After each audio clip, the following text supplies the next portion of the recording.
I think that we could all safely agree here that one of the most failed divisions over at the Walt Disney Company is no other than Lucasfilm, because of the vicious cycle that Kathleen Kennedy started by announcing projects and those same projects either falling into production limbo or a cancellation or creative differences, or just flat out, facing all of these agenda-driven disasters getting thrown into the plots of these stories, such as The Acolyte. This is Mike Zero. Subscribe if you're new and like this video to see future updates. You can also follow me at Mike01. I thank you all so very much for the great and kind support. So it's already May 6th of 2024 and we are inching closer toward this tragedy that is The Acolyte. Now we know that this series in particular is going to be worse than The Last Jedi. It's going to be the final nail in the coffin for Star Wars as far as I'm concerned.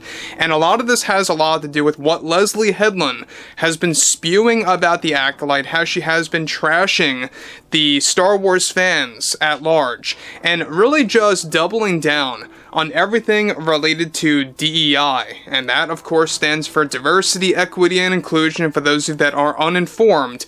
But focusing on The Acolyte here, we know that the official trailer, or the second trailer if you even want to call it that, that debuted on May 4th, is already gaining a lot of negative criticism, and it's already getting ratioed across the board on multiple forms of social media. Now, with leslye Headland in constant damage control mode to this very day, it's not looking good for Disney, and it's most certainly not looking good for Lucasfilm. Now, with that being all done and said, however, with both Marvel Studios and Lucasfilm going through many issues right now at Disney due to multiple factors, one significant development now involves more to do with the Acolyte director and showrunner leslye Headland going against the fans yet again after the second Acolyte trailer dropped on May the 4th. Now, Headland went on to deliver the following. Look, I think at this point, these so-called fans, if you even want to call them that, or call them Star Wars fans at that, are just looking for something to hate out of spite, because someone like myself, one who proudly supports feminism and the LGBTQ community, and how we incorporated that into the story of The Acolyte is absolutely disgusting. I could not be more clear that we are dealing with a very toxic fandom. No matter what kind of footage we introduce to our fan base, you are always going to deal with a loud and opinionated crowd that doesn't care what you have to say to defend your own work. These so-called fans just have to deal with the fact that we are shifting away from George's vision of what Star Wars used to be and how it needs to cater to the modern world, and especially how women nowadays view Star Wars. This is something that I and Kathleen Kennedy took very seriously to really turn the series into a success. When you are running the show for a Star Wars project like this, you have this rare opportunity to find ways to normalize the usage of different communities in such a large story as Star Wars. And if fans are opposed to that, I think that just reveals a bigger problem that we have in this world that needs to be addressed time and time again until fans accept that change needs to be made.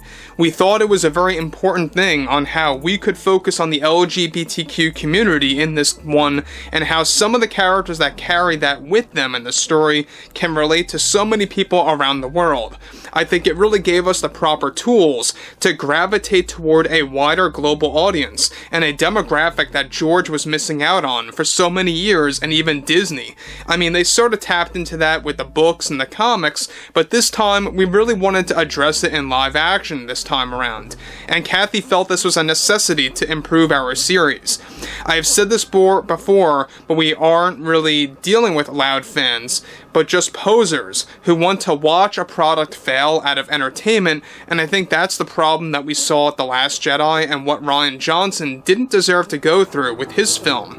And I'm beginning to see that same trend already prematurely for this series in particular, and it's unfair to say the least. I think those that claim that we had some form of an agenda for this show really need to get a wake-up call about this series and what it's all about, because they have no clue. That's the beauty of The Acolyte. Whatever you think it is, it isn't. So guys, let me just stop here again real quick about what leslye Headland is spewing now. She's saying the same garbage as usual. Whatever you think The Acolyte is, it isn't. And basically it's her way of saying, if you dislike the Acolyte, you're wrong. That's basically what she's getting at. Whatever you think that this is going to be about, it isn't. She's saying that it's not about any form of an agenda, it's not any form of Disney's typical DEI narrative getting thrown into the mix here. That's what it comes across as.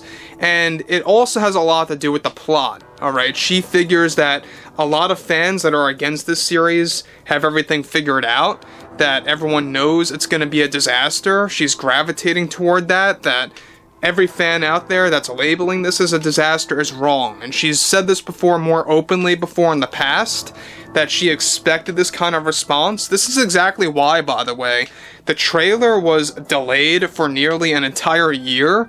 Alright, the first one I'm talking about that we got weeks ago, not the one that aired on May the 4th, but the first one that we got was delayed an entire year to the general public. It existed only to the Star Wars Celebration attendees, and they kept things quiet for so long, and, well, there was a real reason why they did that. Let's be honest about this. So, on top of that, she goes on to conclude, and that's something that I have to keep repeating because this series is all about subverting expectations and really embracing twists and turns to a whole new level. The fans that really are making all this noise are just a minority, and I have to keep making that clear to everyone so it doesn't ruin the experience for the majority that are excited about Star Wars come this June. I think we are going to prove all the naysayers wrong, and it will be a transformative experience. Now, Leslye Headland, once again, I mean, she is going into this desperate damage control that is actually quite humiliating, to say the least, to the current state of Disney, to the current state of Lucasfilm, and it couldn't be any more clear at this point that they are doing this out of spite against us, the fans. Those that support George Lucas, those that support whatever he created well over 40 plus years ago. Discounting everything Disney related, you know, I only view the first 6 Star Wars films as the true Star Wars experience. That's how I see things. With the exception of Rogue One: A Star Wars Story, I think that was the one Disney movie that really kind of got things correct, and that was just one rarity right then and there. But looking at this, the Acolyte is pretty much, you know, beginning to sum up as a dumpster fire at this point because of all the agendas getting shoehorned into the storyline.